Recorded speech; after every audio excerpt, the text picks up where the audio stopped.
Oke, Bapak Ibu, balik lagi di YouTube saya di Pemahaman Saham. Nah, kali ini kita akan bahas IPO terakhir kita yang kita bahas di YouTube yaitu EMI. Ini perusahaan di bidang perdagangan besar alat laboratorium, alat farmasi dan alat kedokteran ya. Ini cukup oke lah ya untuk eh, perus- eh, perusahaannya ya, karena ini bidang untuk alat-alat di rumah sakit ya, kemungkinan besar di rumah sakit dengan alamat kantor di Gading Serpong, Tangerang, Banten ya. Oke, kita lanjut untuk penawarannya ya. Jadi jumlah saham yang ditawarkan itu sekitar 522 juta lembar saham atau 30% free float. Harga penawaran di 446515, dana per ore sekitar 233 sampai 269. Penawaran umum di 2 sampai 6 Juli sudah bisa dibeli kalau teman-teman pengen beli. Penyataan tanggal 6 Juli, listing tanggal 8 Juli, masuk papan pengembangan, underwater OD, underwater utama OD, lalu ada underwater selanjutnya itu RB, RS, dan IN. Nanti kita lihat bagaimana kinerja dari underwater tersebut. Kita lanjut. Dana yang digunakan sebesar 50 miliar itu untuk pembayaran pokok pinjaman, 6% lebih untuk pengembangan usaha, 72% untuk keperluan modal kerja, ya pembelian alat, pembelian barang ataupun proyek dan lain-lain. Jadi untuk penggunaan dananya cukup menarik lah ya untuk EMI ini. Lanjut untuk valuasi saham IPO EMI tahun 2025 di harga 446 dan 515.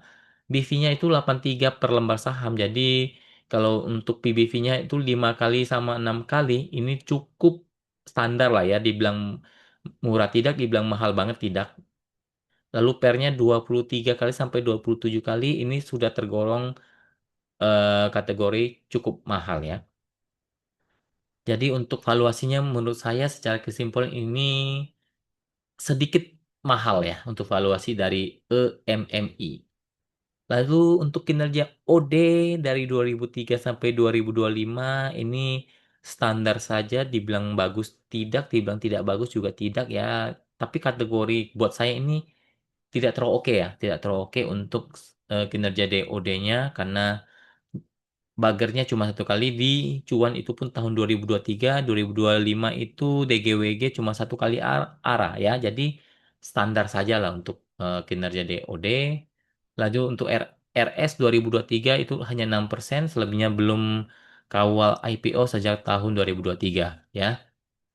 Lalu untuk kesimpulan IPO EMI, pendapatan dari 2023 sampai 2025 ini meningkat ya, lumayan oke. Ada WTOD, performanya standar saja atau kurang oke. RB belum pernah kawal IPO. RS juga standar saja. Untuk IN belum pernah kawal IPO sejak 2023, tapi track record tahun-tahun sebelumnya cukup oke. Tapi porsi di IPO EMI untuk IN sangat kecil, jadi menurut saya tidak masuk hitungan lah ya. Penggunaan dana digunakan untuk modal kerja, belanja modal dan pembayaran hutang tidak terlalu buruk ya, bagus. Valuasi tergolong cukup mahal, bukan yang mahal banget, tapi ya cukup mahal saja. Perusahaan bergerak di bidang alat lab dan lain-lain.